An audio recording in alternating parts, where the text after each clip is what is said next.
수업 시작하겠습니다. 안녕하십니까. 자, 오늘부터 총 이제 15회에 걸쳐서요. 이제 형법 중 이제 사례 대비해가지고 2차 담당이 된 오지원 선생님입니다. 일단 뭐 형법이 좀 이제 처음에 총론 쪽이 좀 괴로울 거예요, 여러분. 이제 개념이 처음 나온 것들이거든. 민사는 그래도 좀 들어본 거잖아요. 뭐 임대차도 들어보고 뭐 이런 것도 들어봤는데 우리 형사는 처음 듣는 게 많을 거예요. 뭐 종범, 교사범 뭐 이런 것도 있고 공동정범, 간접정범 이런 개념들이 좀 나오거든요. 그래서 그런 개념을 먼저 좀 잘 추스려야 되겠고, 그 다음에 이제 우리가 총론이 좀 수학 공식적인 거예요. 그래서 이제 총론을 잘 안 해놓으면 나중에 우리가 강론을 좀 알더라도 뭔가 이게 막 해결이 안 되는 게 좀 많아요. 그래서 강론은 솔직히 쉬워요. 강론은 이제 그냥 각 판례들 알고 그냥 그 내용만 좀 아시면 되거든요. 근데 이제 우리 총론이라는 게 뭐예요? 우리 뭐 민총에서도 배웠겠지만 강론에서 있는 공통적인 요소를 갖다가 끄집어내서 있는 거잖아요. 그러니까 아무래도 추상적이고 그런 거라서 좀 더 어렵습니다. 그래서 이제 우리가 무기로 얘기를 하면 총론이 총이 총. 그리고 강론은 뭐예요? 실탄.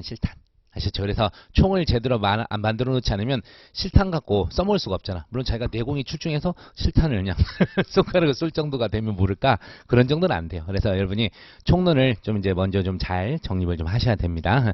그리고 우리 법원직의 특징이 학설 쪽 쓰는 건 거의 없어요. 학설 내는 건 거의 없고, 다만 이제 아무래도 이제 판례가 있다 보면 학설이 있는 내용들도 있거든요. 이제 그런 걸 좀 써주면 이제 가점이 되는 건데, 여러분들은 조금 너무 욕심내지 마세요. 막 학설까지 어떻게 해보겠다 그런 생각을 하지 마시고 이제 판례 중심으로 결론도 판례를 따라서 가시는 게 제일 좋습니다. 그래서 제 대부분 이제 사례나 이런 것들도 이제 판례에 맞춰서 돼 있어요. 그리고 원래 이 교재가 원래 같이 변시하고 법행 같이 넣어놨죠. 원래 했었는데 우리 이제 객관식이 빠지는 바람에 표시를 좀 빼놨는데, 어쨌든 제가 도중에 우리 시험만의 특징을 하면서 여러분 요 내용은 몰라도 돼요 하고 넘어가는 것들이 꽤 있을 겁니다. 그리고 우리는 이제 사례 대비니까 이 객관식까지 같이 있는 거라서 책이 좀 두꺼운 거예요. 그래서 여러분들 수업하다가 제가 그냥 쭉쭉 넘어가는 쪽은 안 보셔도 돼요. 근데 다만 제가 넘어가면서 나중에 복습할 때 이런 개념 때문에라도 한번 읽어는 보세요 하는 거는 복습할 때 읽어보시고, 아셨습니까? 그리고 제가 보지 말라는 건 절대 보면 안 돼요. 그래서 도움이 안 되는 거니까. 우리 이제 객관식용과 사례용이 좀 나눠져 있어요, 형법은. 그래서 굳이 깊숙하게 들어갈 필요는 없습니다, 사례는. 그래서 기교껏 하면 되겠고, 그리고 이제 나중에 이제 답안 쓰는 연습도 이제 많이 배우겠지만, 누가 답안을 멋있고 있어 보이게 쓰느냐, 그게 큰 차이가 있어요. 그래서 또 이제 우리 민사에서는 사실은 목차 그렇게 크게 안 잡고 그냥 나열식으로 쭉 써도 상관없어요. 근데 우리 형사 쪽에서는 그게 바람직하지가 않아요. 아직도 이 좀 꼰대들이 계셔서 그런지 어쩐지 모르겠지만 결론부터 쓰는 게 별로 바람직하지 않다고요. 왜냐면 우리가 이제 곧 배우겠지만 범죄 성립은 구성 요건의 해당성, 위법성, 책임 이 순서로 역으로 이렇게 가야 되거든. 근데 밑도 끝도 없이 결론부터 써놓고 막 뒤에를 쓰는 게 논리적이지가 않단 말이에요. 알겠어요? 그리고 그걸 별로 안 좋아해서 우리 형사 쪽, 특히 형법 쪽은 전형적 목차를 조금 기억을 하셔야 됩니다. 그래서 여러분들이 그런 목차 연습은 어떻게 하냐? 책에 있는 거예요. 책에 이제 우리 이제 뭐 사례 같은 게 나왔을 때 그런 내용들 뭐 아무데나 확 폈는데 잡히는 거 74페이지 한번 보세요. 한번 훅 폈더니 거기 있어서 74페이지 가서 보시니까 뭐 기출사례 뭐 이런 게 하나 나오죠. 그래서 어떤 문제가 나왔을 때 이렇게 쓰는 거예요. 쟁점 정리, 그 다음에 이제 뭐의 성부, 그리고 세부 목차로 가서 써야 될 내용들. 이제 그리고 옆에 가면 로마자 3, 로마자 4, 로마자 5 뭐 이렇게 되는데, 이런 것들이 처음에는 익숙하지가 않을 겁니다. 근데 부단히 노력을 하셔야 돼요. 그리고 여러분들 사례형에서 제일 실력이 많이 느는 것은요, 일단 써보는 거예요. 써보는 건데 외워야 쓰지, 여러분. 그죠? 그래서 우리가 답안에 쓰는 것은 학설을 열심히 외워야 돼요. 판례를 열심히 외워야 돼요. 둘 중에 하나? 판례 열심히 외워야 돼요. 판례에서 여러분들이 이제 시험을 볼 때 이런 얘기들을 많이 해요. 희한하다. 나는 판례 다 썼는데 왜 점수가 별로 안 나왔지? 이런 사람들이 있다고요. 근데 판례를 쓰라 그랬을 때 판례를 복붙해야 돼요. 복붙. 쉽게 얘기해서 그대로 암기해가지고, 물론 이제 토시까지 하나도 안 틀리게 하면 대단합니다. 그런 사람이 있어. 그런 사람들이 빨리빨리 합격합니다. 무식하게 공부한 사람이 최고 합격을 많이 하는데, 그것보다는 이제 꼭 들어갈 핵심 용어들이 있어요. 핵심 문구. 그래서 그런 것들이 제 책에 가면 판례 같은 데서 제가 밑줄 그어놓고 굵은 거 싣고 그래요. 그래서 케이스에서 그런 내용들이 답안에 빠지지 않게 적어줘야 된다고. 그러니까 자기는 판례를 쓰라 그랬더니 판례는 뭐 어떤 사안에서 긍정했다. 여러분 이게 판례 쓴 거예요? 아니야. 그건 그냥 판례가 긍정설이다라는 얘기만 한 거지 판례 내용을 쓴 게 아니라고요. 그래서 판례는 그대로 여기 있는 문구랑 핵심 문구가 전달되게 답안에, 아셨어요? 그거를 써야지 점수가 되는 거예요. 그러니까 일례를 들면 올해 같은 경우에 변호사 시험에서 되게 전형적인 문제가 나왔어요. 그러니까 형법 공부를 좀 한 사람이면 다 논점은 쓸 수 있는 거였어요. 그러니까 사람들이 대부분 기대를 한 거예요. 점수가 좀 꽤 나오겠는데? 근데 제가 맨날 수업할 때 그런 얘기를 했어요. 가장 전형적 문제가 나오면 점수 편차가 더 심하다고.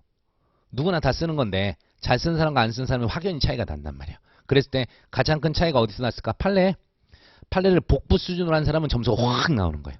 그 판례를 아까처럼 판례는 긍정했다. 점수 안 줘요. 그래서 생각보다 시험 끝나고 나서 이제 떨어진 사람들 많이 이제 상담도 하고 그랬는데 점수가 생각보다 안 나왔다는 거. 답안 보면 다 그렇게 쓴 거야. 대부분. 판례를 있는 그대로 붙이지 않고 자기 각색을 한 거야. 이렇게 하거나 그건 판례가 아니라고요. 아셨죠? 그래서 여러분이 오늘부터 이제 관련해서 민사도 마찬가지로 다 그래요. 다 판례 얘기 강조하셨을 건데 우리가 판례 열심히 외우세요. 열심히 외우고 그걸 또 어떻게 해봐야 돼요? 답안에 실제 써봐야 돼요. 외우는 거하고 쓰는 게 또 달라요. 그래서 더상 하루에 뭐 쟁점 있건 쟁점 아직은 모르니까 판례 뭐 외우라고 했던 거 중요하다 그러면 막 써봐요. 막 써보라고. 써보시고 그걸 한 뭐 4-5번 쓰다 보면 자동으로 암기가 될 거야. 그리고 다만 하다가 조사 부분이 이게 우리가 평상시 판례 문구를 보면 우리가 평상시 쓰는 문구예요? 아니잖아. 그러다 보니까 조사가 조금 안 맞는 게 있어. 이런 거는 살짝 바꿔도 돼요. 조사 같은 건 살짝 바꿔서 본인의 입맛에 맞게 좀 바꿔도 됩니다. 하지만 핵심 문구는 꼭 써줘야 돼요. 아셨죠? 그래서 도중에 제가 이제 어떻게 하는지를 알려드리도록 할게요. 자, 오늘 첫날이니까 일단 49페이지 좀 펴보세요. 49페이지 펴셔서 그 앞동네는 우리하고는 사실 상관이 없긴 없습니다만 근데 최근에 전압 판례가 있어서 좀 봐야 될 내용이 있고 49페이지 가시면 이제 범죄 성립 요건이 나오죠. 그래서 우리 범죄 성립 요건에서 형식적 범죄 개념에 의하면 뭐 이런 나오는데 위에 뭐 형식적 실질적 범죄 개념 나오는데 몰랐대요. 어쨌든 범죄가 성립하기 위해서는 세 가지입니다, 여러분. 구성 요건 해당성, 위법성, 책임 세 가지 요소가 필요합니다. 그러니까 여러분 답안에 쓸 때 우리 강론에서 그 구성 요건들이 있잖아요. 뭐 사람을 살해한 자 처벌한다 이런 게 구성 요건이거든. 살인죄 구성 요건. 근데 그거를 해당을 해야 돼. 그러니까 구성 요건이란 것은 그냥 밑에 써 있죠. 구성 요건은 구성과당성 판단의 전제에 해당하며 범죄 성립 요건에 해당한 것은 아니다. 이렇게 나오는데 금방 제가 읽었던 게 250조 1항에 가면 사람을 살해한 자 사형 무기 또는 5년 이상의 징역에 처한다. 이게 살인죄 구성 요건. 그러니까 정확히 구성 요건은 사람을 살해한 자 처벌한다 이거거든. 근데 그게 형법적으로 무슨 의미가 있어요? 갑이 A를 살해를 해야 의미가 있지. 아셨죠? 그래서 구성 요건은 그대로 그냥 조문에 써 있는 거고 구성 요건 해당성은 뭐냐면 실제 어떤 애가 구성 요건을 충족시켰다는 거예요. 그래서 법원에 갔었을 때 갑이란 놈이 A를 찔러 죽였으니까 지금 공소직이 돼가지고 재판을 받고 있겠죠. 아시겠죠? 그래서 당연히 구성 요건과 구성 해당성은 조금 다른 얘기예요. 구성 요건 그냥 조문에 써 있는 거고 구성 해당성은 누군가 실제 구성 요건적 행위를 해서 구성 요건을 충족시켰다. 이런 취지입니다. 그래서 넘어가서 잠깐 봐봐요. 자, 그래서 구성 요건 해당성이랑 이 얘기가 써 있죠. 일정한 행위가 범죄 구성 요건에 합치하는 성질을 말한다. 이런 겁니다. 그러니까 우리가 절도는 평생 살면서 들어봤잖아. 타인의 재물을 절취한 자 처벌한다는 이거 들어봤죠. 남의 물건 훔치면 처벌되잖아. 그래서 남의 물건 훔치면 처벌된다가 절도죄 구성 요건이에요. 그럼 구성 해당성은 뭐다? 갑이 A의 물건을 훔쳤다. 이게 절도죄 구성 해당성이에요. 그래서 실제 사건화가 된 거, 이벤트화가 된 것이 구성 해당성이다. 그렇게 일단 생각을 해두시고 자, 이제부터 하나 설명을 좀 해볼게요. 자, 그래서 우리가 범죄 이제 성립 요건이 나오는데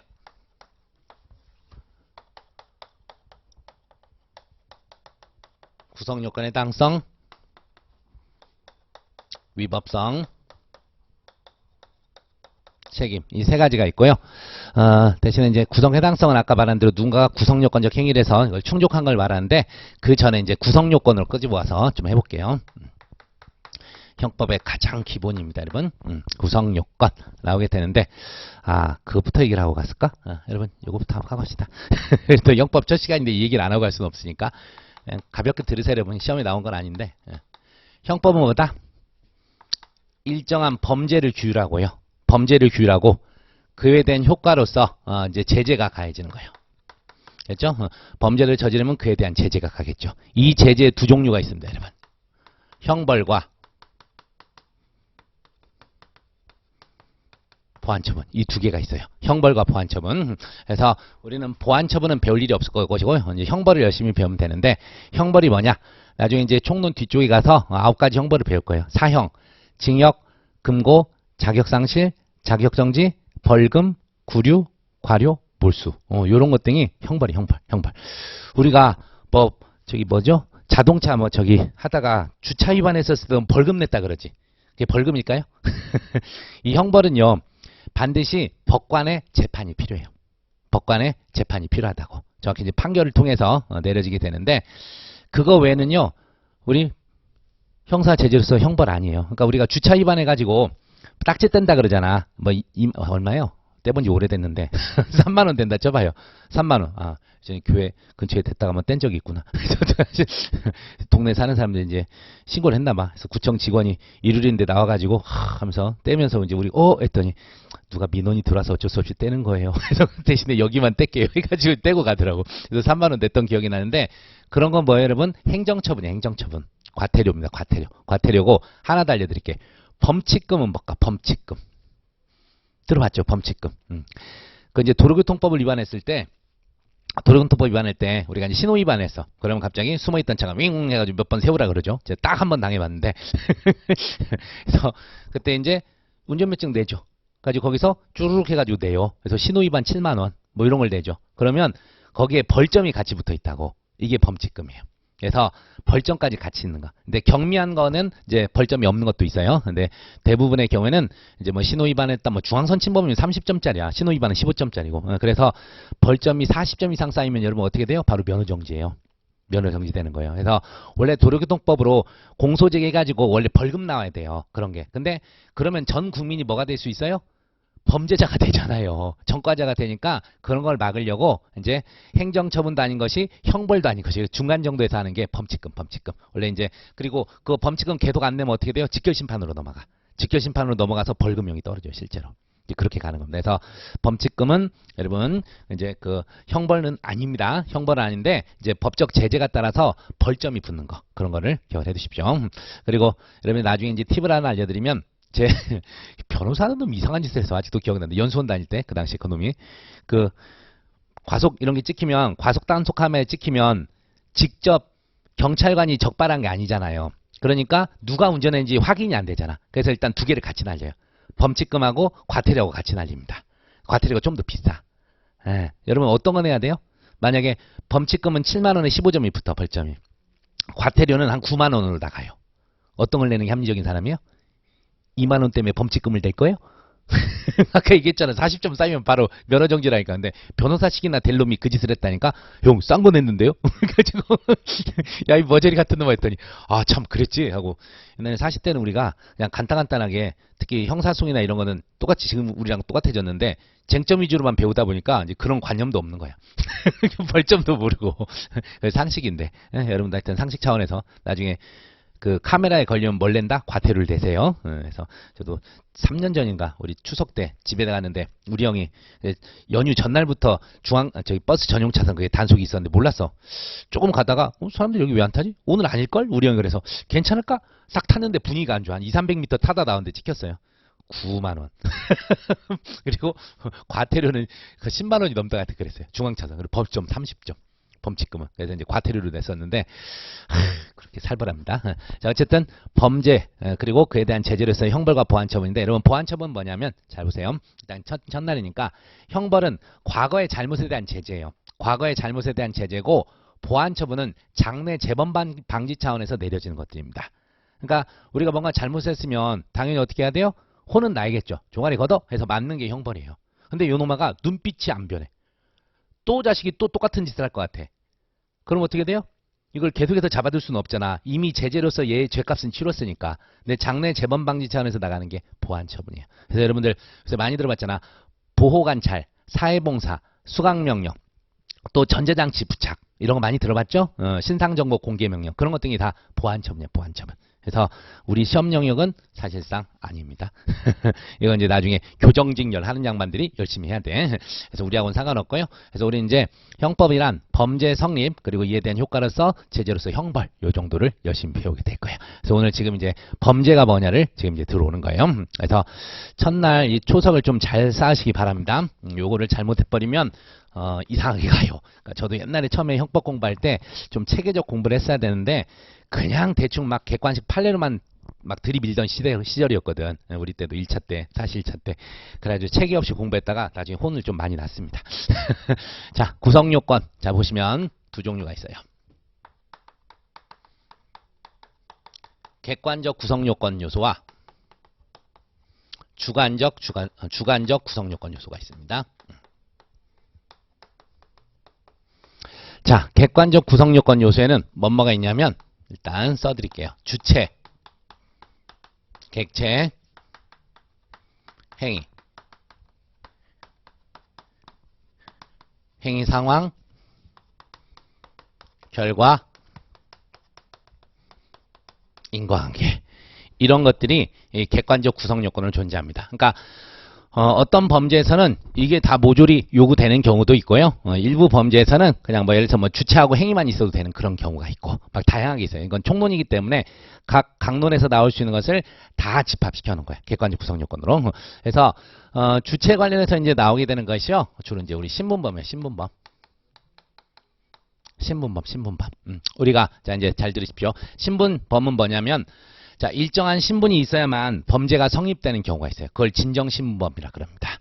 예를 들면 여러분 뇌물죄는 누구만 범할 수 있을까? 뇌물수수. 제가 뇌물죄의 주체가 될 수 있을까요? 안 돼요. 공무원 또는 중개인이어야 돼요. 공무원. 주로 공무원이어야지 뇌물수수죄의 주체가 된다고. 알겠어요? 또 배임죄는 타인의 재산상 사무처리자 지위에 있어야 돼요. 또 횡령죄는 타인의 재물을 위탁관계에 의해서 보관하고 있는 자여야 돼요. 이처럼 일정한 신분이 있는 사람만 주체가 될 수 있는 범죄를 진정신분범이라 그러고 그 다음에 원래 신분 없어도 범죄를 범할 수는 있는데 일정한 신분이 있으면 가중처벌되거나 감경처벌되는 경우가 있어요. 그런 경우를 부진정신분범이라 그럽니다. 자, 그 내용이 어디냐면 여러분 넘어가셔서 53페이지 하단 가봐요. 53페이지 하단. 53페이지 하단에 잠깐 얘기를 한 거야. 그래서 신분범, 그래서 일정한 신분인 자만이 구성요건적 행위의 주체가 될 수 있는 범죄로 일정한 신분이 있는 자만이 정범이 될 수 있는 진정신분범. 제가 금방 얘기한 거 그대로 나왔죠? 수뢰죄, 이게 뇌물수수죄야. 수뢰죄, 공무원만 될 수 있고 횡령죄, 배임죄 일정한 지위에 있어야 돼요. 그리고 행위자의 신분이 형의 가중 또는 감경 사유로 작동하는 경우를 부진정신분범 그렇게 얘기합니다. 자, 갑이 그냥 지나간 사람을 죽였어요. 그러면 보통살인입니다. 근데 갑이 지네 아버지를 죽였어요. 그러면 존속살해죄가 돼버려요. 직계 비속이라는 신분 때문에 가중처벌이 되게 되는 거예요. 그리고 또 보세요. 같은 횡령인데 업무상이 붙죠. 이게 가중처벌돼요. 업무상 타인의 재물 보관자가 횡령을 하게 되면 일반 횡령보다 더 가중처벌됩니다. 업무상 배임도 똑같이 있어요.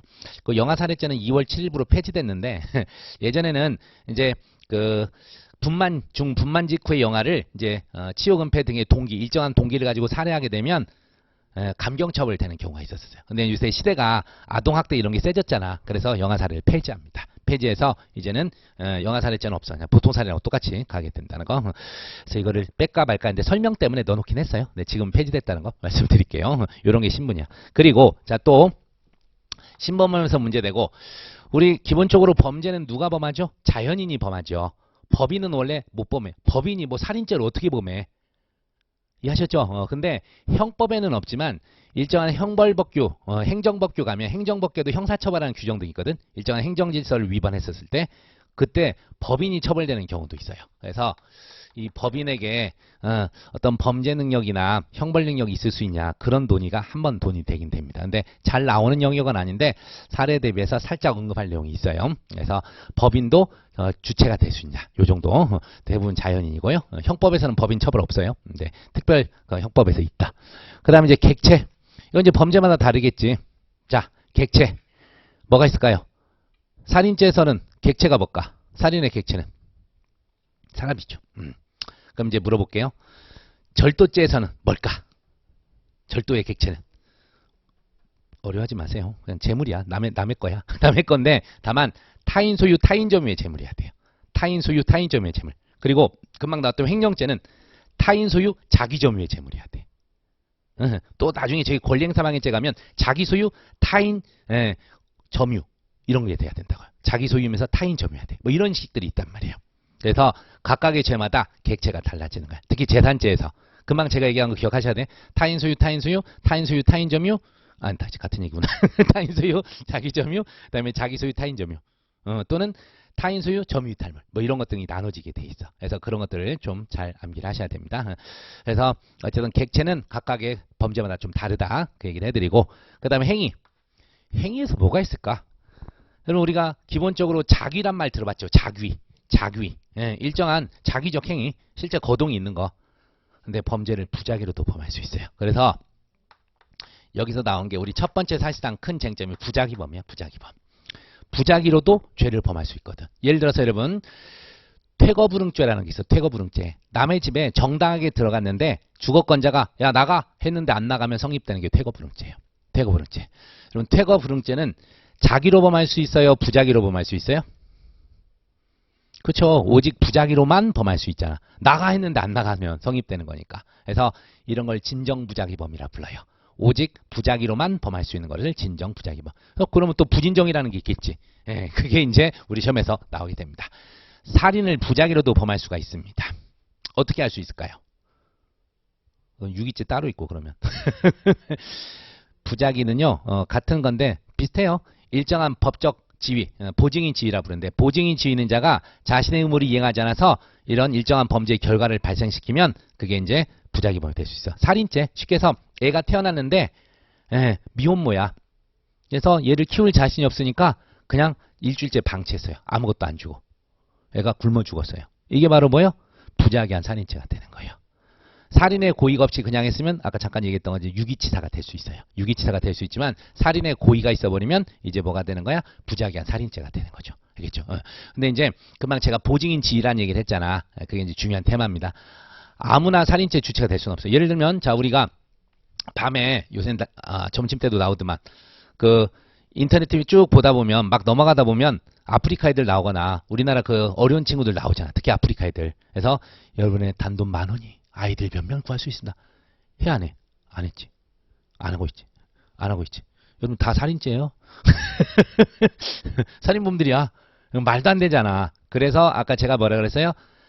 엄마라 그랬잖아.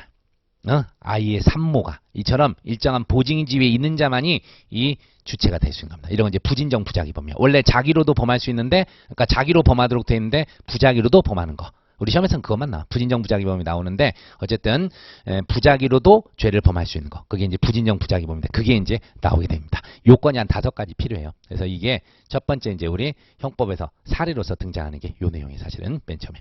자, 이렇게 돼 있고 그다음에 행위 상황은 뭐냐면 여러분들 우리 형사에서는요. 형법 형소 넘나들면서 시간 나올 때 되게 주의해야 돼. 시간. 우린 천문학적 해석설인데 야간이냐 주간이냐에 따라 완전히 달라져요. 우리 지금 우리가 이제 4월 30일이죠. 딱 4월 30일 18시 주간 야간? 야간? 18 우리 6시에 어두워져? 아직 안 어두워지지 않나? 이게 이제 헷갈리는 거죠. 근데 실제 시험에서 이따구로 안 내요. 그냥 하면은 뭐 15시 이렇게 내요. 15시. 그럼 당연히 주간입니다. 주간. 근데 이제 금방처럼 이게 1월이면 18시면 당연히 야간이에요. 근데 저는 이제 일부러 장난치느라고 애매하게 생각하게 합니다. 그러면 여러분 다 틀렸어. 오늘 이따 6시에 봐봐. 해 떠 있는지 안 떠 있는지. 천문학적 해석설이 일몰 전 그러니까 뭐 일출 전 일몰 후야. 일출 전 일몰 후. 알겠죠? 또 이제 군대적으로 뭐 BMNT, ENT 이런 거 따지지 말고 그래서 이제 그렇게 따지게 되는 거예요. 그래서 왜 달라지냐면요. 야간에는요. 자, 우리가 야간 주거 침입 절도라는 게 있어요. 야간 주거 침입 절도. 그래서 야간에는요. 절도의 목적으로 타인의 주거에 들어가기만 해도 야간 주거 침입 절도의 실행의 착수가 인정이 되는 거예요. 실행의 착수가 인정이 된다고. 그러니까 이미 야간 주거 침입 절도범 신분을 갖게 되는 거야. 근데 주간에는 절도죄는 최소한 훔칠 물건을 물색하거나 훔치는 행위에 밀접한 행위를 해야지 절도의 착수가 인정이 돼요. 절도 신분을 갖게 된다고. 그렇죠. 그래서 완전히 달라지는데 또 하나 드릴게요. 우리 시험에 엄청 잘 나오는 중강도. 중강도가 뭐냐면 절도가 체포면탈, 죄적일멸, 타란에 항거할 목적으로 사람을 폭행, 협박하며 성립된 범죄예요. 절도가 기수든 미수든 상관없어요. 자, 이제 물어볼게요. 자, 갑이 15시에 A의 집에 물건을 훔치려고 들어갔어요. 주거에 침입했다고. 근데 들어가자마자 집주인한테 걸려가지고 너 누구야? 붙잡으려니까 체포면탈 목적으로 한 대 까고 가버렸어요. 팔꿈치로 얼굴을 강타하고 갔다고. 그래가지고 상해를 입혔어. 이제 팔꿈치로 얼굴 가격하면 상해라고 생각하시면 돼요, 여러분. 자, 폭행보다 더 센 게 상해. 자, 이러면 주간일 때는 어떻게 된다? 아직 절도의 실행에 착수했어 안 했어? 안 했잖아. 그러니까 그냥 주거침입죄 성립되고요. 그 다음에 그냥 상해죄가 성립돼. 두 개 죄가 따로 성립됩니다. 근데 야간이면 어떻게 돼요? 야간에 19시에 이제 정확하게 19시에 19시에 A 집에 절취 목적 들어가자마자 똑같이 상황에 걸렸다니까. 너 누구야? 자 잡으려니까 퍽 쳤어요. 자 이 순간 뭐가 돼버려? 중강도가 돼버려요. 절도 미수가 중강도가 되는데 특히 상해까지 가 있죠. 강도 상해죄까지 돼요. 강도 상해면 사형 무기 10년 이상의 징역이 처합니다. 무지하게 세죠. 그렇게까지 갈 수가 있단 말이야. 예. 그래서 야간이지 주간이지가 엄청나게 중요한 거예요. 그런 거 아시고. 근데 또 이제 뭐 있냐면 우리 상식 차원에서 사람을 손바닥으로 싸다고 때린 거하고 몽둥이 잡고 때린 거하고 같아요, 달라요? 벌써 다르죠, 느낌이. 불법이 가중돼요. 위험한 물건 유대. 예, 그런 거. 그래서 우리가 특수가 있어요, 특수. 단체 다중의 위력을 보이거나 위험한 물건을 휴대하는 거. 그런 게 있고 또 절도나 강도에 가면 흉기 휴대가 있어. 거기도 또 특수라고 따로 좀 나눠집니다. 나중에 그건 이제 정립해 드릴 건데 그런 것들이에요. 일반 구성 요건에 뭔가 추가가 되는 거 있죠. 일정한 상황들이. 그런 게 행위상. 그러니까 이거는 어디에만 있겠어요? 강론에 각 범죄마다 따로 있는 거예요. 따로. 그래서 그것들을 익숙하게 하시면 되고. 그 다음에 이제 결과 인과관계 있는데, 자, 꼭 반드시 일정한 결과가 발생해야지 범죄가 성립되는 경우가 있어요. 여러분 참고로 이것부터 얘기하겠다. 기수하고 비수. 기수는 구성 요건을 모두 충족한 거예요.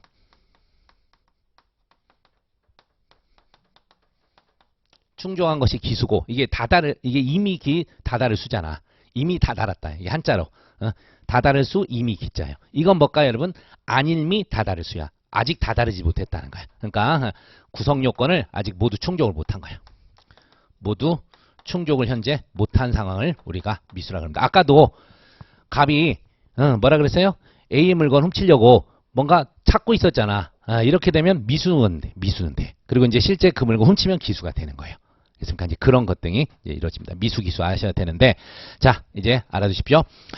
살인죄는 반드시 살인의 결과가 발생해야 기수가 되는 거예요. 그죠? 살인죄는. 근데 만약에 갑이 살인의 고의로 A를 칼로 찔렀는데 안 죽었어. 칼에 맞긴 맞았는데 피해가지고 경미한 상처만 입고 말았다고요. 그게 바로 뭐예요, 여러분? 살인 미수가 되는 거예요. 살인 미수. 그래서 미수는 뭐다? 이 객관적 구성 요건 중에 결과가 발생하지 않은 경우.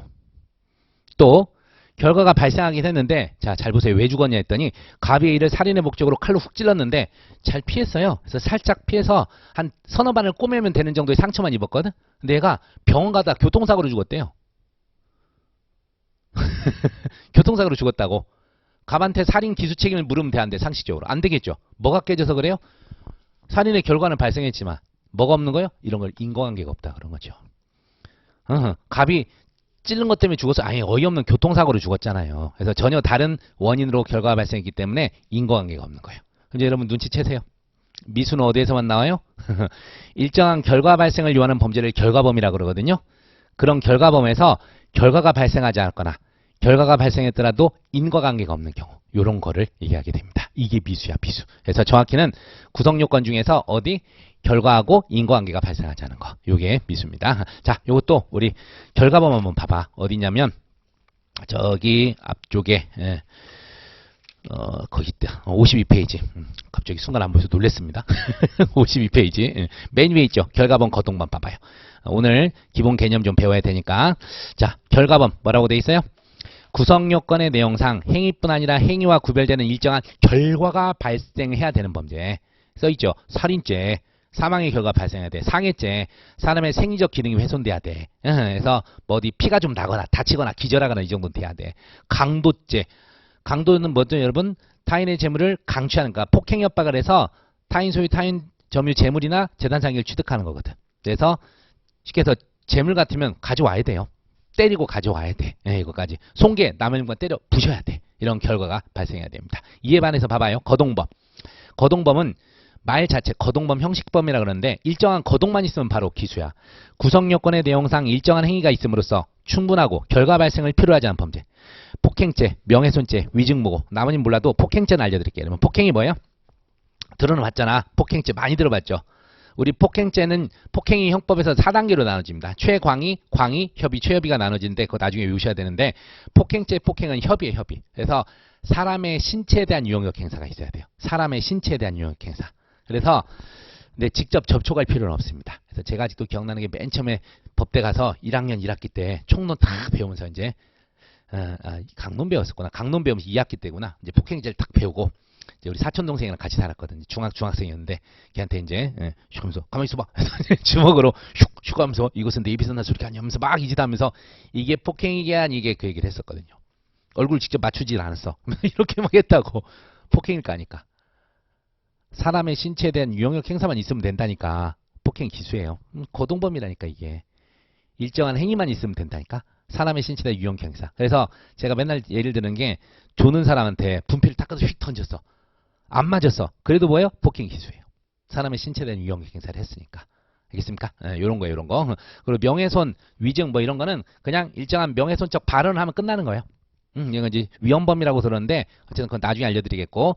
자, 결과범과 거동범의 구별실이 써있죠? 1번, 기억, 니은 두 가지 체크하시면 돼요. 아직 디귿은 몰라도 되고. 인과관계. 결과범의 경우 당연히 필요하다 그랬잖아. 일정한 행위와 결과 사이 인과관계가 있어야 돼요. 거동범에서는 필요가 없습니다. 또 기미수도 봐봐요.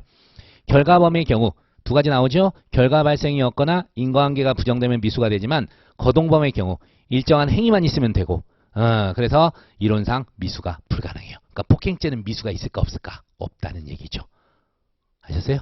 폭행죄 같은 건 미수가 있을 수가 없어. 일정한 거동만 있으면 바로 기수가 되는 거예요. 중지미수는 됐고. 자, 그 다음에 이제 여기서 잠깐 칠판 마저 볼게요. 칠판 보시면 또 갑시다. 일단 기미수까지 얘기를 해놨고. 자, 이제 우리 주관적 구성 요건이 또 이제 둘로 좀 나눠집니다.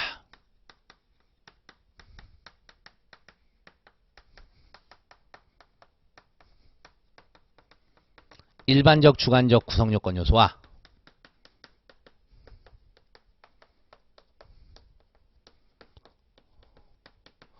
초과 주관적 구성 요건 요소가 나눠지는데, 자, 일반적 주관적 구성 요건 요소가요, 우리가 잘 알고 있는 고의, 과실 이런 거예요. 고의, 과실, 고의, 과실. 자, 고의가 뭐냐? 잘 들으십시오. 이게 인식과 의사가 나오는데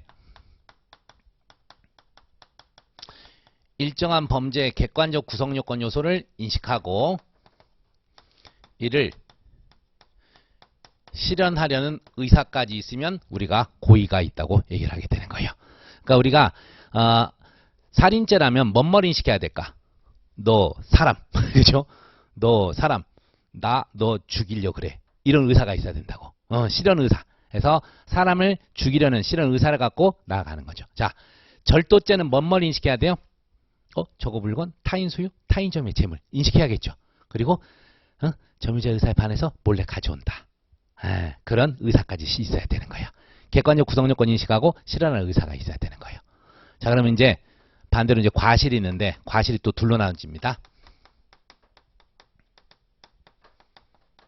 인식 있는 과실과 인식 없는 과실이 있는데, 인식 있는 과실은 이제 줄여 쓸게요. 객관적 구성 요건 요소. 인식은 했어. 근데 뭐가 없어요, 여러분? 실현 의사가 없는 경우예요. 그리고 요거는 둘 다 없는 거예요.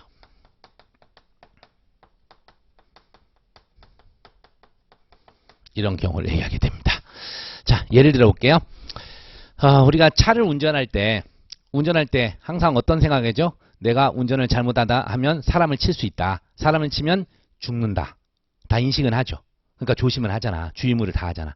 근데 잘못해가지고 사람을 쳤다니까. 자, 이게 바로 뭐예요? 인식 있는 과실이라니까. 그러면 사람을 칠 때 자동차로 물론 처음부터 저 자식이 날 열받겠어. 차로 쳐 죽여버리겠어. 웅 해서 치면 이건 고의죠. 이건 살인죄지만 일반적 그런 운전사가 어디 있어요. 운전하다가 잘못해가지고 갑자기 신호등이 바뀌었는데 주의문을 다하지 못한 바람에 나온 사람을 쳐버렸단 말이야. 자, 이게 바로 뭐죠? 객관적 구성요건 살인하고 인식은 했잖아. 근데 실현의사 있었어 없었어? 없었죠. 그래서 과실치사가 되는 거예요. 운전자는 업무상이 들어갑니다. 업무상 과실치사 이렇게 되는 거예요. 상해도 마찬가지야. 내가 잘못해서 사람 치면, 자동차 운전하는 사람 치면 다칠 수 있겠다. 당연히 인식하죠. 근데 잘못해서 친 거야. 실현의사 없이 친 거라고. 이게 인식 있는 과실입니다. 예. 그리고 인식 없는 과실은 얘도 인식 못한 거야. 어느 경우일까? 주로 지하철 역사에서 막 걸어가다가 띵띵띵 뭐 어디 열차가 들어오고 있습니다. 우리 막 가만히 뛰잖아 막. 같이 확 뛰다가 이렇게 하는 바람에 뒷사람이 바로 뒤에서 특히 엘리베이터, 에스컬레이터 바로 뒷사람 사람 이렇게 뛰는 바람에 맞아버린 거예요. 자, 상해에 대해 인식한 적이 있어 없어? 전혀 없죠. 실험 의사도 없었죠. 이래도 과실치상입니다. 과실치상이에요. 인식 없는 과실. 형법은 둘을 구별하지 않아요. 인식 있는 과실과 인식 없는 과실을 똑같이 처벌합니다. 그 점 아시고. 근데 뭐 때문에 구별하냐면 여러분 사람들이 대부분 죽을 줄 몰랐다 이런 얘기를 해요. 사람을 죽여놓고 죽을 줄 몰랐다. 나는 과실이다. 여러분 고의와 과실은 엄격한 차이가 있습니다. 어마어마한 차이가 있어요. 금방처럼 중대한 범죄에서는 과실범 처벌 규정이 있어요. 사람이 죽거나 다치는 거 생명신체잖아. 그래서 과실치사, 과실상이 있는데 웬만한 범죄는 여러분 과실범이 없어요. 형법에서 크게 5부류밖에 없어. 물, 불, 교통방해, 과실치사상, 작물죄 이 5군데밖에 과실범이 없다니까. 예를 들어서 절도 같은 거 과실절도 규정이 없어요. 무죄예요 여러분. 이런 거라고. 그래서 대부분 사람들이 법을 대충 또 조력을 받잖아. 그래서 난 몰랐다. 이런 식으로 가요. 그래서 나는 고의가 없었다. 이런 식으로 가게 되는데 이 인식 있는 과실과 고의의 한계선에서 주로 논의되는 고의가 여러분 많이 들어봤죠. 미필적 고의예요. 미필적 고의. 이게 그래서 인식과 실현 의사가 가장 작은 거예요. 근데 사람들이 이렇게 그랬잖아. 법정 가서 다 부인한다니까. 죽을 줄 몰랐다고. 근데 보니까 뭐예요? 심장 부위를 한 3번 찔러서 칼로. 그리고 죽을 줄 몰랐대. 이런 건 딱 봐도 고의가 추정이 되죠. 이럴 때 이제 미필적 고의를 찾는 거예요. 그래서 결과 발생을 용인하는 판례 문구입니다. 결과 발생을 용인하는 내심의 의사가 있으면 되는 거야. 결과 발생을 용인하는 내심의 의사. 적극적 의사 필요 없어요. 내심의 의사, 용인하는 내심의 의사만 있으면 된다. 그래서 이 인식 있는 과실과 고의의 한계선에 있는 고의를 미필적 고의라 그럽니다. 그래서 요 내용 사례에서 여러분이 나중에 이제 제가 문제 풀면서 이런 거 알려드릴 건데 어쩔 수 없었다. 뭐 이런 거 죽어도 어쩔 수 없다. 이런 생각이 이런 문구가 나와요. 죽어도 어쩔 수 없다 생각하고 또는 뭐 해도 어쩔 수 없다 생각하고 요 문구가 나오면 반드시 뭘 써줘야 돼요? 미필적 고의를 써줘야 돼요. 그래서 고의에서 가백에 뭐 무슨 죄에 대한 고의가 있는지 여부 해놓고 미필적 고의 성분을 써주게 돼 있어요. 기본적으로. 그래서 여러분들이 어떤 문구를 보면서 거기에서 캐치를 해내야 돼. 무슨 쟁점을 써야 되는지 이런 것들 그런 걸 이제 서 배우는데 금방 얘기한 거 미필적 고의도 평상시엔 안 써요. 안 쓰는데 문구에 나올 때가 있다고. 죽어도 어쩔 수 없다. 몸매도 어쩔 수 없다. 그러면 우리는 어쩔 수 없이 미필적 고의를 쓰는 거예요. 그렇게 일단 외워두시고요. 자, 요 정도 가시고 자 그다음 이제 초과적완적 구성요건 요소가 나오는데 요거는 객관식에서 많이 나와서 우리 쪽에서는 딱 하나 저기 무고죄에서는 한번 써먹을 건데 목적 얘가 좀 중요하구나. 불법 영득의상 이런 것들 더 있긴 한데 요 2가지만 하시면 돼요. 일정한 범죄에서요 목적을 위하는 범죄가 있어. 대표적으로 내란죄가 국토참절 국헌문란의 목적 이런 식이 돼 있습니다. 국토참절 국헌문란의 목적 이런 게 있고 또 이제 저기 통화 유가증권 문서 위조 같은 거 할 때 행사할 목적으로 이런 것들이 나와요. 행사할 목적으로. 그래서 이제 그런 것들이 근데 목적은 나중에 알려드리겠지만 목적 달성 여부는 범죄 성립에 관계가 없어요. 일정한 목적만 갖고 있으면 돼요. 목적이 꼭 실현될 필요 없습니다. 그걸 얘기해드리고 이제 불법 영등의사는 뭐냐면 타인의 물건을 자기 물건같이 사용처분 그러니까 다시 정확히 따지면 타인의 물건을 그 물건의 경제적 용법에 따라 이용 처분하는 의사. 이게 이제 불법 영등의사가 되는데 우리가 잘 알아요. 어떤 물건을 훔쳐왔었을 때 핸드폰 본래 용법에 쓰기 위해서 훔쳐왔다고. 이렇게 되면 절도가 돼요. 근데 이걸 왜 훔쳤어요? 저는 골려주려고. 한 2시간 있다가 돌려주려고. 그러려고 훔쳐왔다고. 이때는 뭐가 없는 거예요? 불법 영등의사가 없다니까. 그 핸드폰을 본래 용법에 따라 사용하는 의도로 가져온 게 아니잖아. 그래서 절도가 안 되는 거예요. 그렇죠? 그래서 재산죄에서 이게 요구돼요. 재산죄에서 불법 영등의사가. 절도냐, 강도냐, 사기냐, 공갈이냐 이런 거 할 때 이걸 한번 따지게 돼 있습니다. 그렇죠? 그래서 불법 영등의사가 없으면 그래서 이런 것도 있어요. 가ben드폰 훔쳐왔는데 처음부터 핸드폰을 용법에 따라 사용하려는 것이 아니라 때려부시려고 갖고 왔다니까. 훔쳐와서 때려부셔버렸어. 그럼 무슨 죄가? 절도가 아니라 그냥 손괴죄예요. 손괴죄. 그리고 금방처럼 한 2시간 있다가 돌려주도록 잠깐 갖다 돌려줬어. 이런 건 이제 나중에 배우겠지만 이게 이제 손괴가 될 여지도 있지만 은닉이 근데 통상 이제 사용절도라 그래서 잠깐 쓰고 돌려주는 거 영득의사가 없을 때 불법 형사 없을 때 이런 것 등이 있습니다. 그래서 이제 이런 걸 배우는데 자 이제 들으세요. 기수하고 미수하고 지금 중요한 얘기합니다. 기수하고 미수하고 어디에선 차이가 없냐? 주관적 구성요건 요소에서는요 차이가 없어요. 알겠어요? 그래서 기수건 미수건 주관적 구성요건은 다 똑같아요. 아까 얘기했잖아. 미수는 뭐라고? 똑같이 전부 주관적 구성, 특히 뭐 고의를 가지고 나갔는데 결과가 발생하지 않았거나 인과관계가 없는 경우, 이게 미수라 그랬죠. 그래서 기수와 미수에서요 어디만 차이가 나? 객관적 구성요건에서 여기서만 차이가 납니다. 주관적 구성요건 다 똑같아요. 그래서 우리가 살인 미수도 똑같이 사람 죽여버리겠다는 의사 갖고 나간 거예요. 근데 다만 결과 실현을 못한 거지. 인과관계가 없거나. 그죠? 그래서 절도 미수도 아까 뭐였어요? 절도 하려는 고의를 가지고 했는데 결과 실현을 다 못 시켰잖아. 그래서 그게 미수가 되는 거야. 어쨌든 여러분 기수와 미수는 주관적 구성요건 요소에서는 차이가 없어요. 요거를 먼저 좀 아십시오. 그러니까 우리가 케이스 풀 때 먼저 얘가 어떤 고의를 갖고 들어갔냐가 중요하다고. 야간 주거침입 절도뿐 아니라 야간 주거침입 강도죄도 따로 있어요. 그러니까 문제에서 주어져. 야간에 타인의 주거에 들어가 강도할 목적을 하게 되면 우리 문제 스타트할 때 뭐부터 쓰고 시작해야 돼? 야간 주거침입 강도죄 이런 식으로 하는데 문제점에서 먼저 쓰는 게 좋아. 쟁점 정리해서 사안에서 강도의 고의로 들어갔으므로 야간 주거침입 강도를 찾아보겠다. 이런 식으로 이제 가게 되는 거예요. 아시겠어요? 그래서 일단은 고의에 따라서 범죄가 완전히 달라지니까 먼저 그것부터 확정하세요. 고의부터. 해서 문제 들어갈 때 다음에 한번 보여드리도록 하겠습니다. 자 이제 돌아오셔서 웬만한 건 배웠고 자 구성요건 관련해서 일단 쭉 배웠고 우리 다시 오셔서 50페이지 잠깐 가봐요. 50페이지에서 이제 2번 갑니다. 이때까지 구성요건 배운 거야. 사실 이게 뒤에 있는 내용인데 제가 앞에서 한 겁니다. 저 뒤에 가면 구성요건 지금 제가 쓴 거 다 배워. 근데 제가 미리 이제 성립 얘기해놓고 2번 볼게요. 위법성이란 구성요건에 해당하는 행위가 법질서 전체 입장과 모순 배치되기 때문에 허용되지 않는 부정적 가치 판단입니다. 그래서 위법성은요 책임과 마찬가지로 따로 이게 논의되는 것이 아니라 위법성 조각 여부를 좀 따져요. 여기서는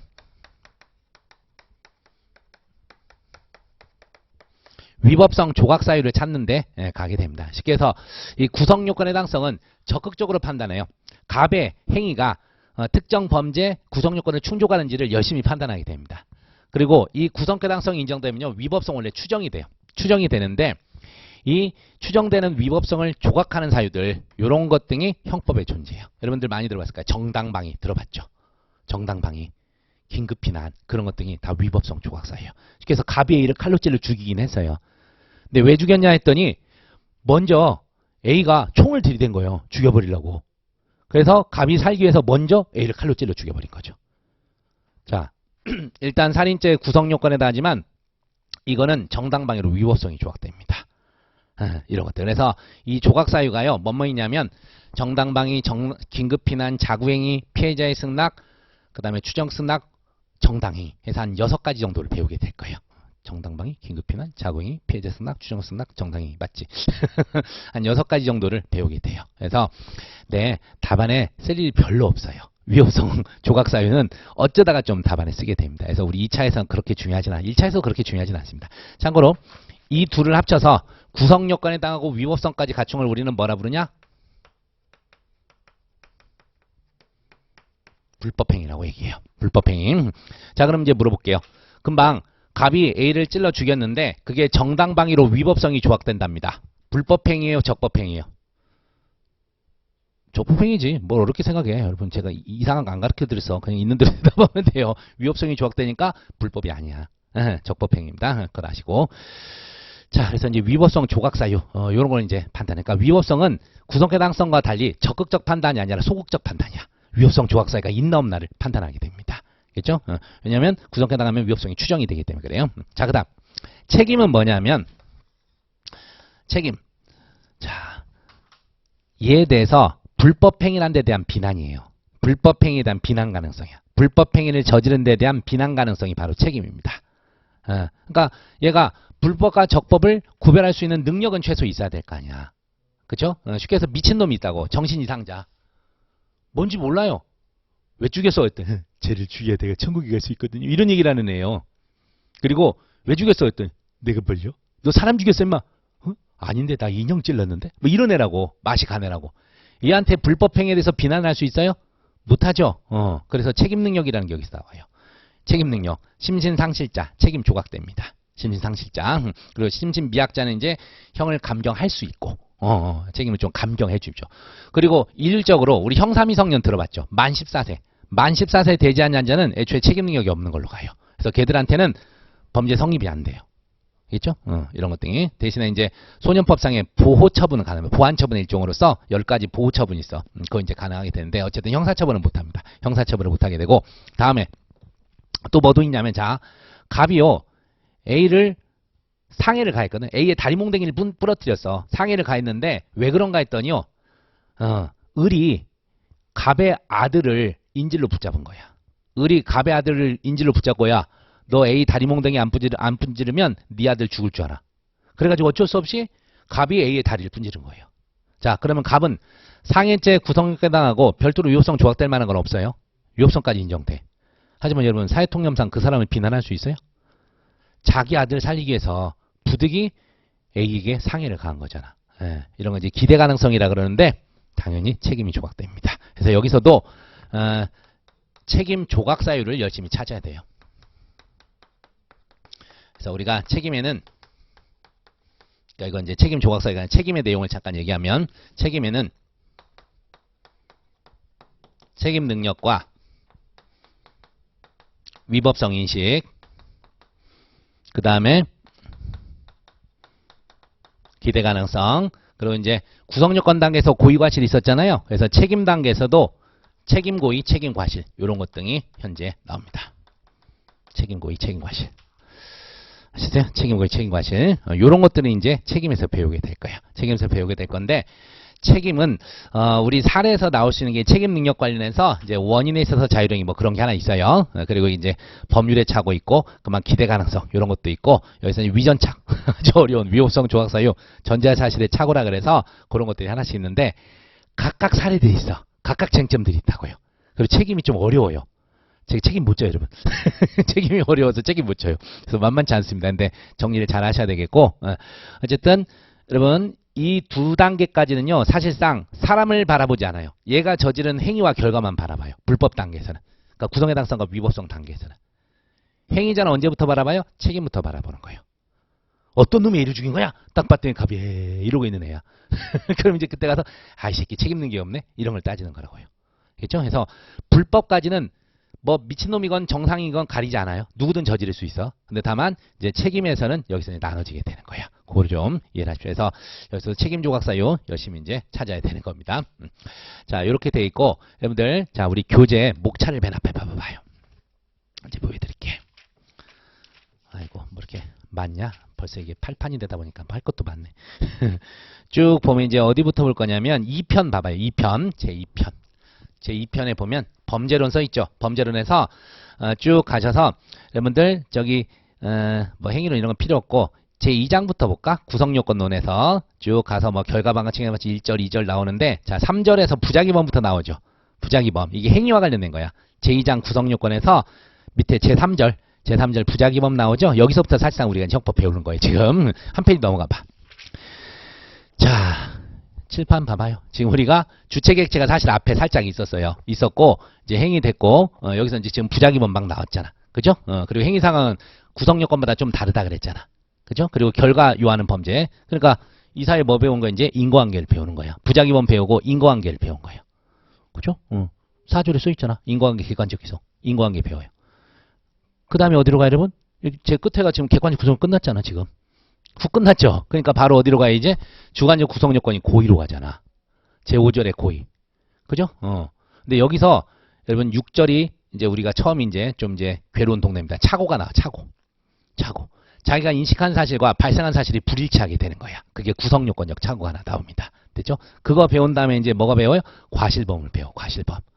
그리고 8절. 얘도 좀 어렵다. 시험에는 잘 나오는데 고의와 과실이 결합된 게 결과적 가중범이야. 여러분 많이 들어봤어. 상해치사, 폭행치상 이런 말 들어봤죠? 상해치사, 폭행치사, 아까 뭐 유기치사 뭐 이런 거 그런 것 등이 결과적 가중범이에요. 고의범과 과실범이 결합된 거. 그게 결과적 가중범이고 시험에서 제일 잘 나온 것 중에 하나입니다. 그렇게 하니까 이제 끝나버렸어요. 그러니까 초과주관적 구성요건 있는 범죄 있고 없는 범죄 있고 그러니까 그냥 없는 거예요. 따로. 이런 거 배우고 그 다음에 봐봐요. 위법성론 배우잖아. 구성권 끝난 거야. 객관적 주관적 배우고 그 다음에 위법성 배우는 거야. 위법성에 일반 이론 됐고 2절부터 정당방위부터 나오죠. 정당방위 긴급 비난 자구의 피해자 승낙.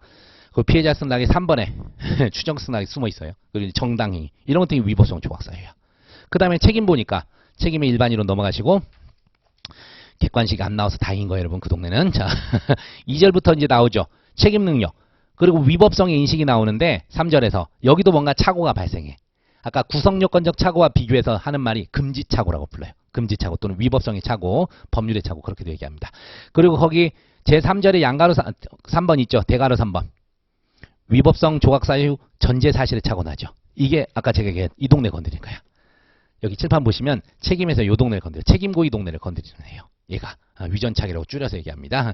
학설 6가지, 판례 하나 해서 총 7가지가 있는 어마어마한 동네입니다. 그 다음에 이제 얘기했죠. 기대 가능성. 적법행위 기대 가능성. 아들이 인질로 붙잡혔다니까 뭐라 못하잖아. 그런 게 이제 기대 가능성 이렇게 배우는 거예요. 됐습니까? 이게 범죄 성립 관련해서 쫙 배우는 거야. 그리고 예외적 현상들이 하나씩 나오는 거야. 미수론. 미수론. 원래는 범죄 기수가 원칙이잖아. 근데 미수에 그쳐. 그 미수에 세 종류가 있어요. 장애미수, 2절, 3절 중기미수, 4절 불능미수. 요런 게 있습니다. 그리고 이제 예비죄. 실행에 착수에도 이르지 않은 거. 그러니까 예를 들어서 갑이 A를 죽이려고 뭐 한 거예요? 총도 구입하고 칼도 구입하고 또 살인 청법자도 구해봤어. 이런 게 살인 예비예요. 살인에 착수면 최소한 어떻게 될까? 살인죄 근접한 행위는 해야 돼. 우리 판례에 따르면 최소한 낯들고 다가서야 되는 판례가 있어요. 그러니까 뭔가 범행 도구를 갖고 다가서야 돼. 이런 정도 돼야지 실행에 착수가 되는데 그 이전 단계가 예비야, 예비. 그 예비죄는요, 되게 중대범죄에만 있습니다. 강도. 재단범죄에서는 강도만 있어요, 강도. 그 살인 있고 상해죄도 없어요, 예비가. 그래서 이런 것들 나중에 예비 인정되는 범죄들을 좀 배울 것들이 있습니다. 자, 그 다음에 이제 설명이 또 필요해서 이쪽에 왔네. 정범 및 공범론 나오게 되는데, 여러분, 일단 저기 칠판 일단 쓴 다음에 얘기를 해드릴게요. 자, 우리가 혼자서 범죄를 범하면 좋죠. 근데 혼자서 죄를 범하는 거는 시험에 낼까 안 낼까? 거의 안 내요. 너무 쉬워서 안 내고 대부분 여러 놈이 가담을 하게 됩니다. 자, 그래서 원래 혼자서 죄를 범하는 것을 우리가 단독 정범 그렇게 얘기합니다. 단독 정범. 이게 그냥 우리가 통상 알고 있는 범인. 갑이 A를 죽였다? 단독 정범. 자, 근데 이거에 대별되는 것이 공동정범이 있어요. 공동정범. 그래서 공동정범은 뭐냐면 우리 바로 3절에 나오죠. 제3절에 나오는데 공동정범.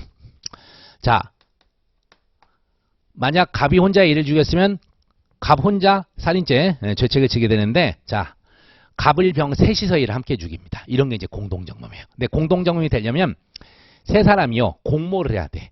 공모를 하고 그 공모에 따라서 맡은 바 역할 분담을 해야 됩니다. 그래서 객관적 요건에서의 공모와 주관적 요건에서의 실행행위 분담이 필요합니다. 실행행위 분담. 그래서 갑을병이요 A를 죽이기로 공모하고, 자, 서로 이제 의논을 합니다. 야, 누가 직접 A를 찌를까? 했더니 을과 병이 갑자기 A를 딱 쳐다봅니다.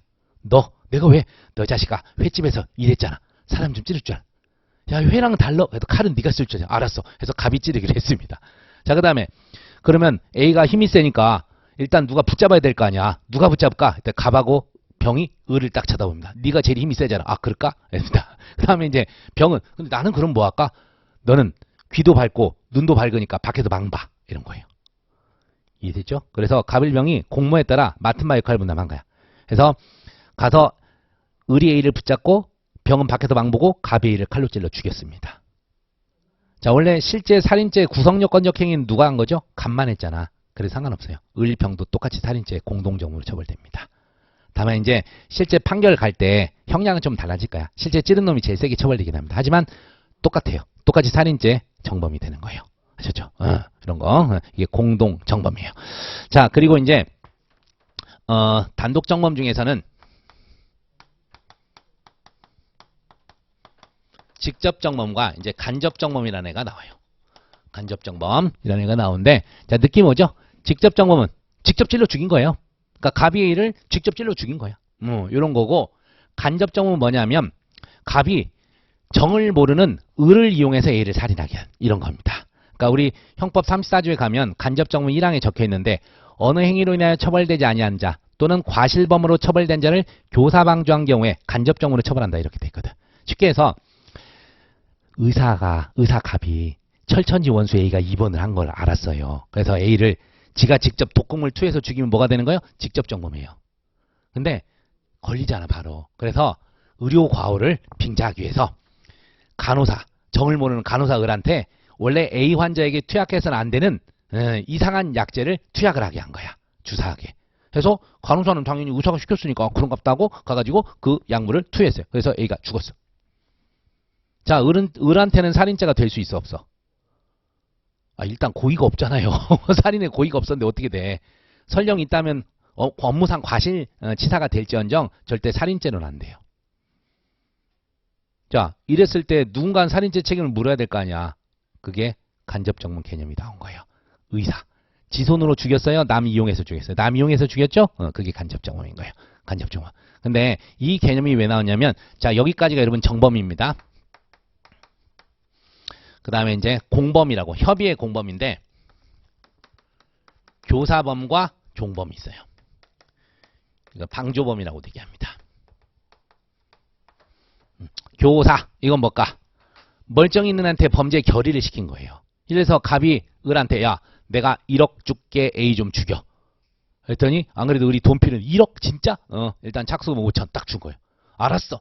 해가지고 을이 A를 죽여버렸습니다. 자 그러면 살인죄 정범은 누구예요? 을이죠.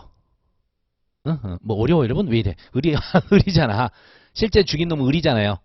을이 살인죄 직접 정범. 단독 정범 중에 직접 정범. 자, 갑은 뭐가 돼요?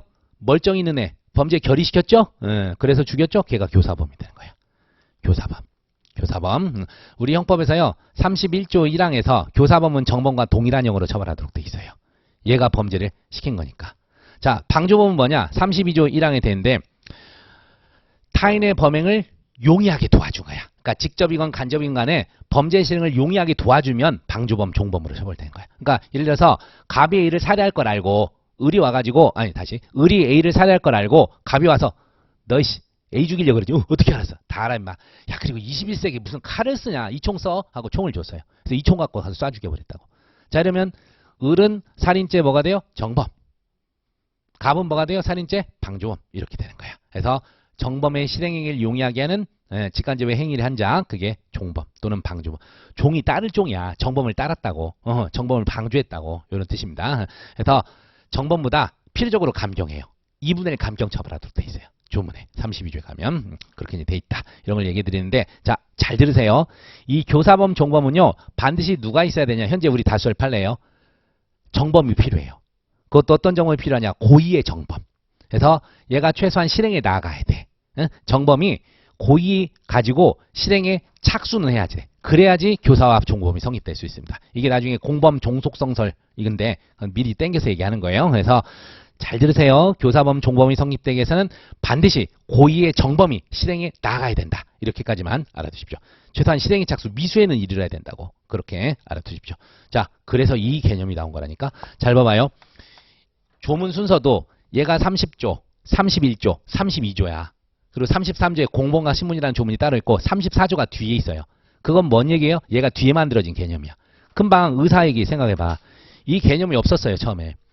독일에서 똑같은 상황이 벌어졌다니까. 갑이 환자 A에게 처방해서는 안 되는 약제를 갖다가 간호사를 통해서 처방해서 죽게 만든 거예요. 자, 금방도 얘기했지만 이 개념이 없었다고. 의사를 교사범으로 처벌하려고 그랬어요. 근데 금방도 얘기했죠. 교사범이 되려면 반드시 누가 필요하다고? 고의의 정범이 필요하다니까. 간호사는 살인죄의 고의범이에요?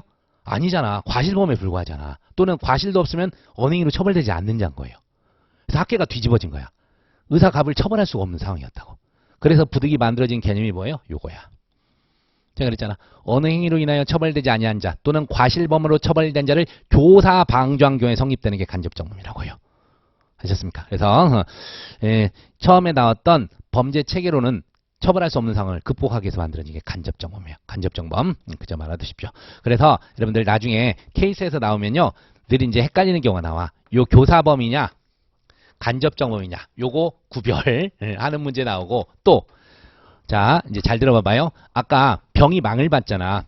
갑을병이 A 죽일 때 망을 봤잖아요. 그 사건에서 공모에 따라서 망을 봤다면 공동정범이 돼요. 근데 갑을병이 이제 병이 하다가 갑을이 막 어딜 가. 그래서 야 니들 어디 가?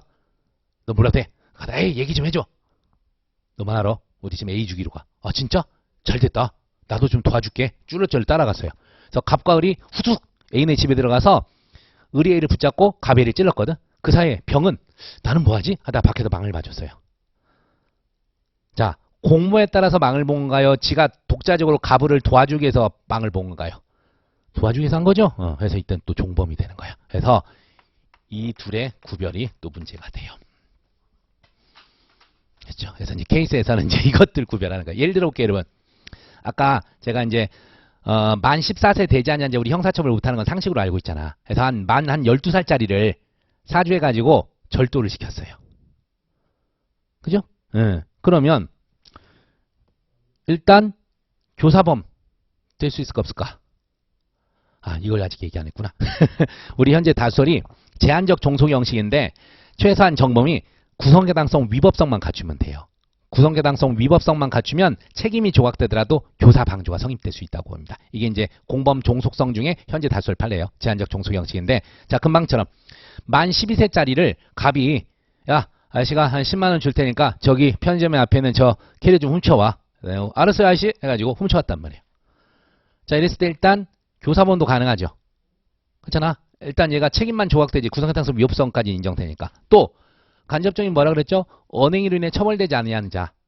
맞잖아. 책임 조각되는 애잖아. 이런 경우도 어떻게 되냐 이거예요. 둘 다 성립이 가능해요. 금방처럼. 이런 문제가 제일 잘 나와. 책임 조각되는 자를 이용했었을 때 교사범인지 간접정범인지 둘 다 성립이 가능하거든. 여러분 정범이 먼저일까요? 공범이 먼저일까요? 눈치껏 봐봐. 제가 아까 공범은 뭐라 그랬죠? 반드시 정범이 있어야 된다 그랬잖아.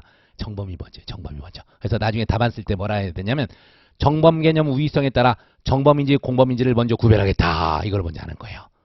그걸 쓰는 건데 이제 알아두십시오. 현재 우리 다수설 판례 입장인데요. 행위지배설에 따라 행위지배설. 그래서 단독정범의 직접정범은 실행지배, 간접정범은 의사지배, 그 다음 공동정범은 기능적 행위지배. 이런 얘기를 하게 됩니다. 이런 얘기를 해가지고 자 만약에 이제 얘랑 갈게요. 간접정범이냐 교사범이냐 했었을 때 이 의사지배라는 게 지 의사대로 범죄를 실행했다 이런 뜻이야. 그러니까 사태의 핵심 형상을 지배하고 있는 자 간접정범, 정범 아닌 자 공범 그렇게 가거든. 그래서 만 12세 정도 된 애들, 12세 좀 올릴까? 한 13세 정도 된 애들. 만 13세면 여러분 초등학교, 중학교 1학년 아직 생일 안 지났으면 중학교 2학년이에요. 중학교 2학년. 자 이런 애들이 이런 걸 모를까? 용돈 벌라고 하는 거야. 아이씨 나 처벌되지 않는 자 이용해갖고 촉법인 나를 이용해서 범죄를 저지르려고 그러네. 다 알고 하는 거예요. 의사지배가 됐어 안 됐어? 안 됐어요. 이럴 때는 교사범이 되는 거야. 교사범이 돼요. 의사지배가 안 되거든.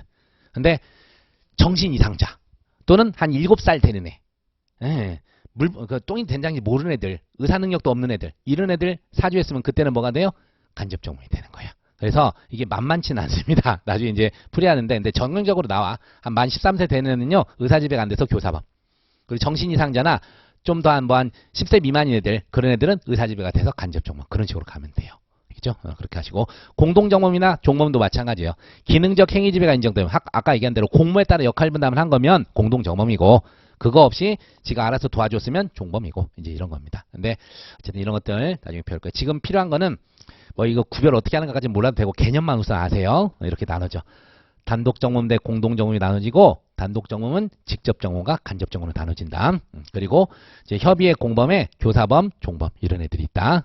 얘는 범죄의 결의를 시킨 놈이고 얘는 이미 범죄의 결의를 갖고 있는 놈을 도와준 놈이다. 이렇게 일단 개념을 알아두시기 바랍니다. 오늘 제가 개념 알려드린다 그랬잖아. 이걸 알아야 뭘 써볼 거 아니에요. 우리 앞으로. 그래서 알려드리고 있으니까. 그래서 그 내용 배운 거예요. 지금 옆 페이지 제6장에서 간접정범부터 나왔어요. 공동정범, 교사범, 종범 넘어갑니다. 그리고 이제 공범과 신문은 뭐냐면 여기도 조금 어려운데 다행히 우리 뭐 판례대로만 쓸 거니까 자 우리가 아까 얘기한 대로 뇌물죄는 공무원 신분 있는 자만 주체가 될 수 있다 그랬죠. 그렇죠? 공무원이나 중개인, 신분 있는 자. 근데 공무원 갑 그리고 친구 을이 갑한테 야, 너 인마 돈도 많이 필요할 텐데 좀 땡겨. 그러니 을이 야, 갑자기 누가 공무원이지? 갑이 야, 그래도 난 청렴함으로 하나 살아온 거야. 국민의 노복으로 공복으로 살 거야 끝까지. 지랄? 지금 이제 빠기에서 니네 지금 돈이 엄청 필요한데 네가 지금 그러고 있을 거야? 좋은 말 할 때 업자 있거든. 그 업자한테 돈 좀 챙겨. 네가 나가기 힘들면 내가 가서 할게. 그럴래? 지금 이제 공무에 따라서 어떻게 가요? 을이 직접 가서 받아온 거야. 자, 을은 원래는 단독으로는 뇌물수수죄의 주체가 될 수 있어 없어? 안 되죠.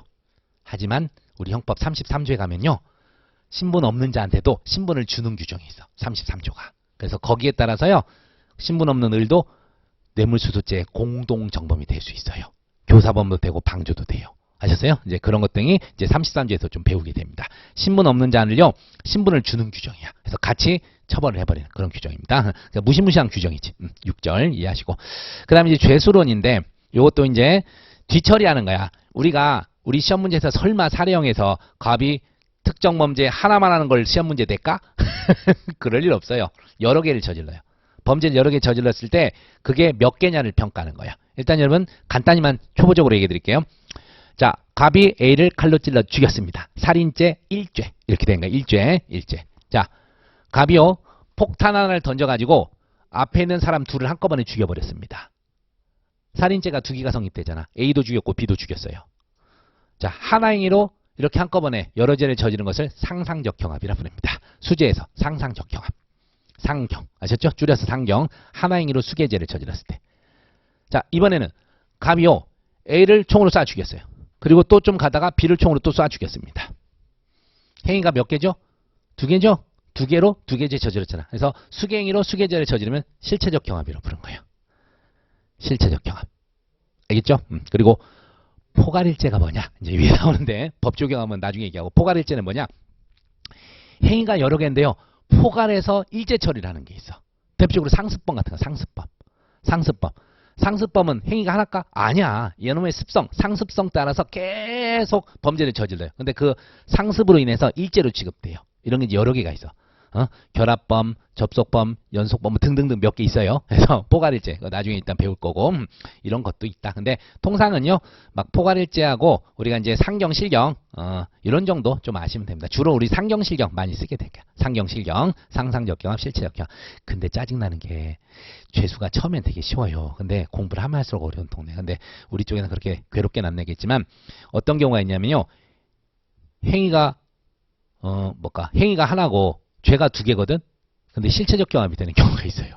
그런 경우들이 몇 개 있어. 그래서 그런 걸 좀 외우셔야 돼. 그러니까 나중에 제가 알려드리도록 할게요. 그래서 일단 머릿속에 뭐다? 한행위로 하나죄를 저질렀다. 일죄. 하나로 수개죄를 저질렀다. 상경. 수개행위로 수개죄를 저질렀다. 실경. 아셨죠? 그것만 우선 아시면 되겠어요. 형벌론은 우리 쪽에서는 잘 안 나와. 거의 안 나와. 사례에서는. 그래서 이런 정도 하면 되는 거예요. 아셨죠? 그래서 여러분 간단히 좀 얘기를 했고 나머지 저기 침해범이랑 범죄 종류는 좀 쉬었다가 제가 또 좀 정리하고 할게요. 쉬었다 하겠습니다.